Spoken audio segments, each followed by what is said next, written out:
Le jeune au milieu est difficile des fois. Bonsoir, Mme Théroux. Bonsoir à vous tous. Monsieur Cusson, en septembre, vous savez, je reviens sur les hydrocarbures. Bon, c'est mon dossier, oui. c'est mon dossier, c'est le vôtre aussi, j'espère. Alors voilà, le conseil municipal, en septembre, s'est insurgé contre les nouveaux règlements. Et tous les membres du conseil, sauf 2 nouveaux, tout le monde s'est insurgé contre les nouveaux règlements. Puis il y avait des diminutions de distance. Et vous-même, vous aviez une fougue, une fougue pour vous exprimer par rapport à ça. Vous aviez dit, écoutez, on sort les règlements et puis on va parler après. Alors, où en êtes-vous là-dedans? Comme maire, et peut-être comme maire, vous êtes ailleurs aussi, sur d'autres plateformes. Oui.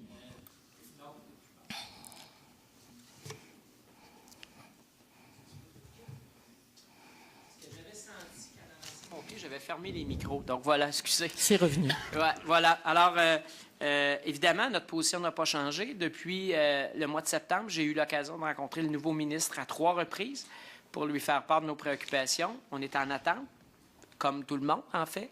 On a appuyé les différentes revendications qui ont été faites. Nous, c'est toujours la même chose. C'est toujours, on retire les règlements? Bien, au fond, c'est plus que de retirer les règlements, parce que si on retire les règlements, il y a un vide. Donc, il faut faire de quoi rapidement pour permettre aux municipalités d'agrandir les ordres de protection, parce qu'on le dit, les distances séparatrices qui sont proposées dans ces règlements-là sont insuffisantes. Il y a plus que ça.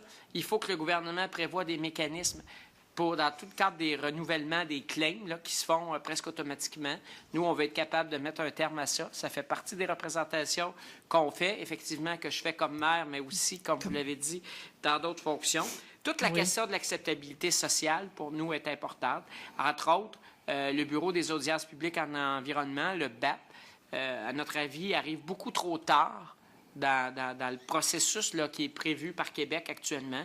Il faudrait que très, très rapidement, avant que les promoteurs nous disent « Ah ben moi, j'ai investi, j'ai fait des forages, j'ai commencé de l'exploration, je fais bien pitié, là, j'ai fait tout ça, là, puis maintenant, vous me bloquez. » Donc, on veut régler cette question-là tôt dans le processus.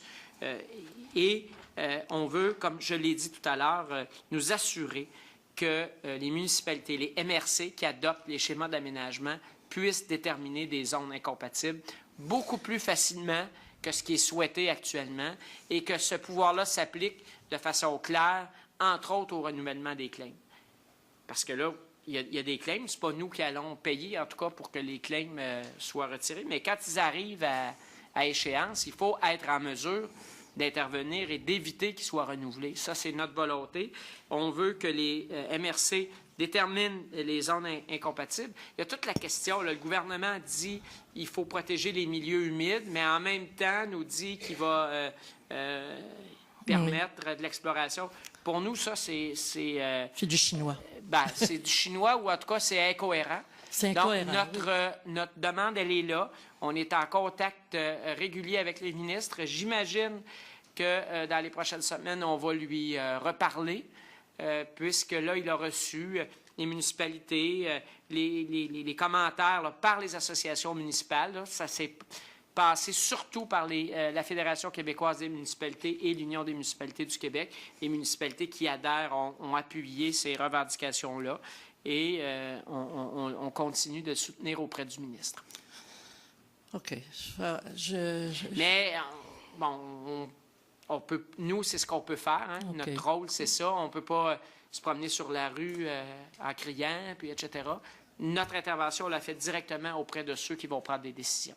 Et on souhaite que vous continuiez, que plein de gens continuent à le faire auprès des gens qui vont prendre une décision.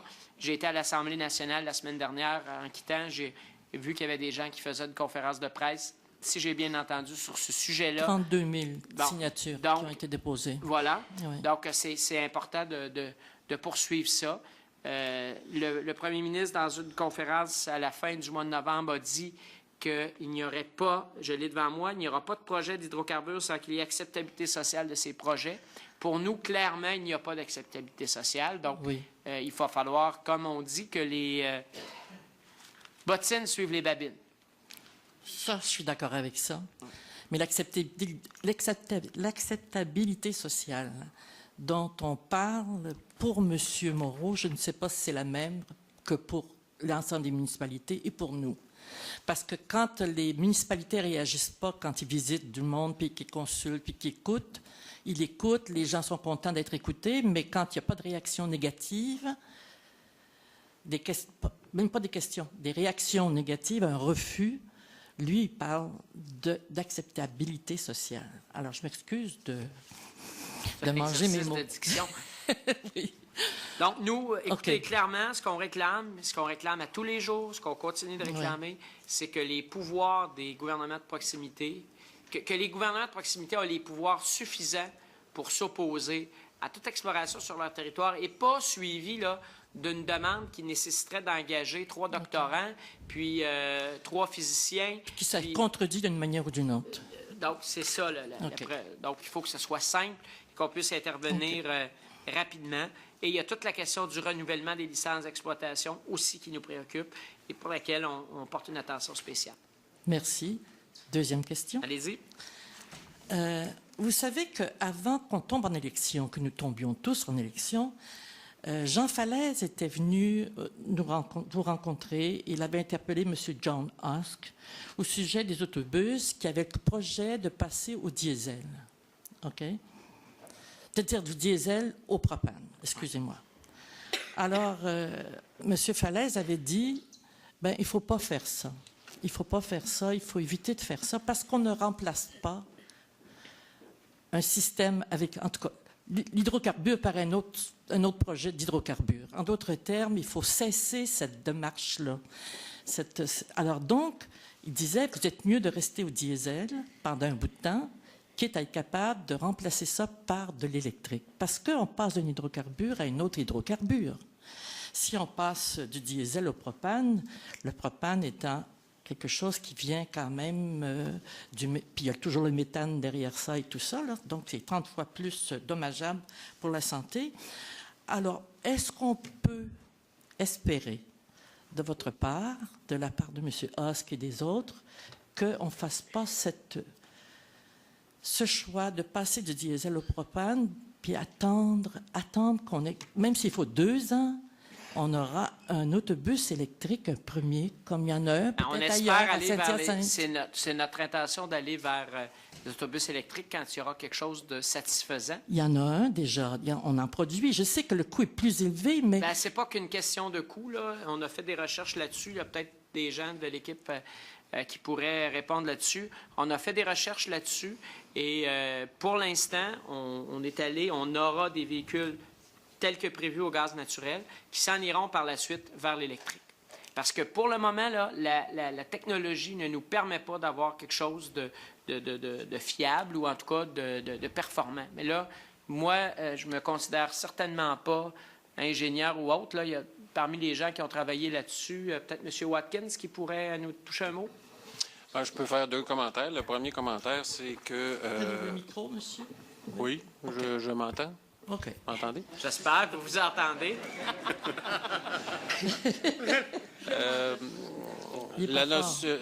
C'est pas aussi simple qu'uniquement la question diesel. Pour le moment, les véhicules diesel que nous avons eu, l'expérience que nous avons eue fait en sorte que la qualité de service rendue à nos usagers n'était pas au rendez-vous. Ces véhicules-là, en milieu urbain, c'était pas idéal. Et la deuxième chose, c'est que la tendance, je sais qu'il n'y a pas d'études fermes, mais la tendance, c'est à croire que le gaz propane produit un peu moins de gaz à effet de serre que le diesel pour le moment. Alors donc, il y a une légère amélioration selon nous. Et en attendant que les véhicules électriques arrivent, Effectivement, il n'y en a pas parce que nous devons offrir des journées de pratiquement 15 heures de service et ça nous obligerait, il n'y a pas d'autobus qui actuellement avec des batteries fait 15 heures de service en continu. Donc, on doit avoir soit le double d'autobus, soit avoir des bornes de recharge, un peu comme du biberonnage sur nos parcours. Et c'est ce qui est extrêmement dispendieux. Donc, pour le moment, on est en période transitoire avec le propane jusqu'au moment où nous aurons des véhicules électriques capables de desservir notre clientèle pour des journées complètes. Et on a la chance à Drummondville d'avoir une entreprise qui produit des autobus, qui fait des recherches là-dessus, qui a un intérêt pour ce dossier-là. Donc, j'ai eu l'occasion d'en parler avec les Girardins encore la semaine dernière. Donc, c'est une passion qu'on partage. OK, parce qu'il y a des autobus électriques, les Lyon à Saint-Jérôme, Saint-Eustache. Saint-Jérôme, c'est ça? Et puis, c'est trop cher ou quoi? Pour passer tout de suite? Il n'offre pas pour le moment une capacité de 15 heures, de pouvoir faire des parcours pendant 15 heures de temps. Ça veut dire donc qu'il faut acheter le double d'autobus, d'autant plus que ces autobus-là sont plus chers que les autobus au propane. Et donc, il faudrait doubler notre flotte, puis pour ne pas être sûr, encore une fois, d'être capable d'offrir le même service que nous offrons actuellement. Donc, il est préférable pour le moment d'investir un petit peu moins, de transférer au propane comme mesure transitoire et de faire une veille sur les véhicules électriques qui apparaîtront bientôt.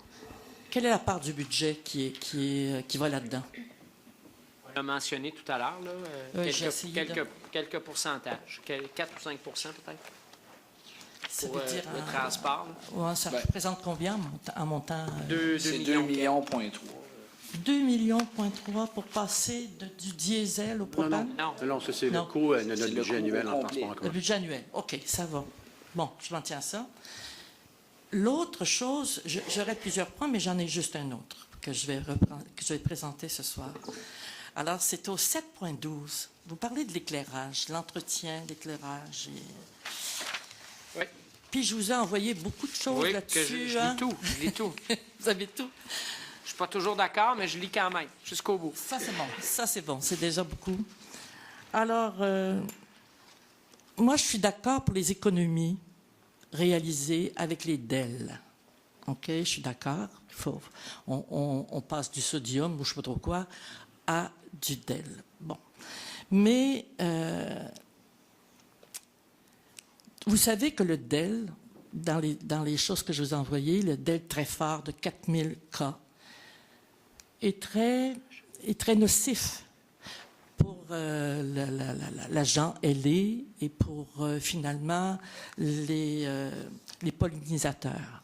Et puis, c'est pas bon non plus pour les humains parce qu'il y a trop de lumière, on ne développe pas de mélatonine. Alors donc, moi, est-ce que je peux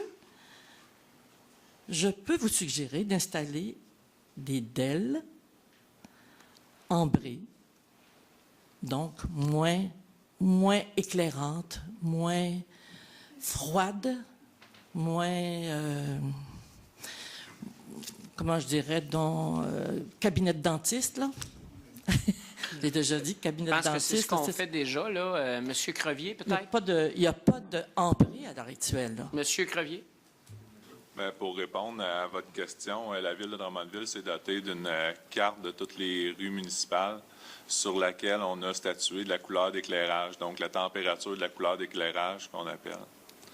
Donc, sur tout ce qui est artère commerciale, on maintient le 4000 afin de respecter l'environnement routier autour, donc les commerces. Oui, mais laissez-moi finir. Je vais vous laisser finir. Tout ce qui est résidentiel et plus secondaire, on y va au 3000, donc avec une couleur ambrée. Pourquoi que toute couleur n'est pas ambrée? Parce que je l'ai vu, le 3000. C'est pas ambré, ça. C'est 2200. Ça pourrait être, en tout cas, la DEL ambrée est plus jaune. D'accord? Bien, madame, toutes les couleurs d'éclairage sont possibles. La couleur de 3000 Kelvin actuellement est un petit peu plus blanche que le HPS sodium qui est anciennement utilisé sur le territoire. C'est sûr que c'est pas une couleur de 2200 ou autour de 2300 qui est utilisée dans l'environnement du lac Mégantic ou... À Sherbrooke, carrément, à Sherbrooke, c'est utilisé. Exactement. Oui. Est-ce qu'on ne Donc. peut pas faire mieux puis être davantage chaleureux que d'être froid comme un cabinet de dentiste? En fait, je crois que le Conseil, lorsqu'on s'est penché sur la question avec un comité, a choisi le meilleur compromis entre la netteté du paysage, puis la sécurité routière, puis la sécurité des lieux qu'on éclaire, et la protection de l'environnement. Je pense que c'est la tendance forte actuellement là, des villes d'y aller vers le 3000. Puis c'est en respect avec l'environnement, puis non seulement l'environnement, mais l'environnement pour les citoyens. Là. Ça, c'est ce qu'on nous vend. C'est ce que les compagnies nous vendent puis qu'on achète. Mais je pense que la vie est autrement. Ça pourrait être moins fort, plus ombragé, plus ambré, plus intime, plus chaleureux, puis on serait plus heureux de ça. En tout cas, c'est Là, on mon s'éloigne opinion. d'une période de questions, là. Oui, Plus oui. une discussion. D'accord. Est-ce qu'on pourrait, deuxièmement, mettre dans cet éclairage-là des ombrelles? Une ombrelle, ça évite d'envoyer la lumière carrément dans le ciel. On l'envoie sur le côté et au sol. Il me semble que ça Oui, aussi, ça protège. Est-ce qu'on Ça, peut je mettre pense des ombrelles qu'il y a- à chaque lumière? Il y a quelque chose par rapport à ça déjà. Hein, il me semble Oui. que j'ai vu passer un mot là-dessus, M. Crevier. Effectivement, chaque fois qu'on renouvelle l'éclairage est dirigé par le bas en vraiment très grand pourcentage comparativement à l'éclairage existant. Donc, tous les luminaires au DEL, d'ailleurs, respectent la direction d'éclairage vers le bas. J'ai d'ailleurs consulté là, les articles et vidéos que vous nous avez fait parvenir, puis ce qui est un peu difficile dans leur interprétation, c'est qu'on mélange le DEL avec l'augmentation des niveaux d'éclairage, les couleurs d'éclairage, puis l'étendue de l'éclairage. Tout ça sur un fond environnemental. Donc, c'est des choses différentes qu'il faut apprendre à différencier. C'est pas nécessairement parce qu'on change la couleur de l'éclairage qu'on augmente l'intensité et vice-versa. Donc, nous, on continue de respecter des niveaux d'éclairage relativement modérés pour nos quartiers résidentiels. La quiétude, c'est donc l'orientation qu'on a choisie. Est-ce que c'est définitif comme orientation? Est-ce que c'est quelque chose qui est... Chaque fois qu'on développe des projets, on analyse les possibilités. Donc, vous allez peut-être pouvoir regarder ça de plus près encore? On a entendu vos Mes doléances. doléances. Parce que c'est pas pour moi Mais personnellement. on pose des questions, vous voyez, Ouais. quand vous nous envoyez de quoi, on valide, on vérifie, puis on essaie de... Mais vous savez, toute la question de la sécurité est extrêmement importante. Hein. Si on n'éclaire pas bien nos rues ou si on décide de ne pas en éclairer parce qu'on veut diminuer l'éclairage, qu'il arrive des accidents, qu'il arrive des agressions, qu'il arrive quoi que ce soit, les gens vont venir ici pour nous en parler.